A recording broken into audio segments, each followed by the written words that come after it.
জেলে যাওয়ার ভয়। উনি বারবার বলছেন আমাকে জেলে পাঠাতে পারেন। এর আগের দিন প্রেস কনফারেন্স করেছিলেন, তখনও বলেছিলেন জেলের কথা। এবারও প্রেস কনফারেন্সের ইস্যু আপনারাও শুনেছেন বা লক্ষ্য করেছেন, জেলে যাওয়ার কথা উনি বলেছেন। তার কারণ হচ্ছে আগামীকাল অর্থাৎ 8 তারিখে সুপ্রিম কোর্ট যে সুপার নিউমেরারি পোস্ট নিয়ে যে মামলা শুনবে, এদিনকার রায়েও কোর্ট পরিষ্কার বলেছে এই সুপার নিউমেরারি পোস্ট তৈরি করা হয়েছে অযোগ্যদেরকে বাঁচানোর জন্য।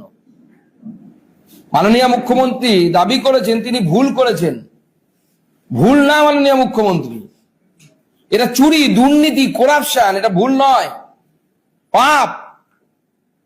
এবং সেটা সেই জন্যই বারবার প্রমাণিত হচ্ছে, কারণ যখন যোগ্য অযোগ্যদের তালিকা থাকা সত্ত্বেও আপনি সেই তালিকা বারবার দেননি। শুধু তাই নয়, যখন সুপ্রিম কোর্ট বলল যে অযোগ্যদেরকে বাতিল করতে হবে, সেই সময় আপনি সুপার নিউমেরারি পোস্ট ক্রিয়েট করলেন। আপনার ক্যাবিনেট বৈঠকে বসে চুরি যারা করেছে তাদেরকে বাঁচানোর চেষ্টা করলেন। অতএব এটা ভুল নয়, এটা করাপশন, এটা পাপ। এবং এই পাপের জন্য আগামীকাল যে মামলার শুনানি হচ্ছে, ওই মামলায় আমি 100% আশাবাদী। ভারতবর্ষের বিচার ব্যবস্থার প্রতি আমার পূর্ণ আস্থা আছে যে আগামী দিনে আপনি এবং আপনার ক্যাবিনেটের লোকেরা, মন্ত্রীরা যারা এই সুপার নিউমেরারি পোস্ট ক্রিয়েট করেছিলেন, তারা জেলের ভেতরে যাবেন।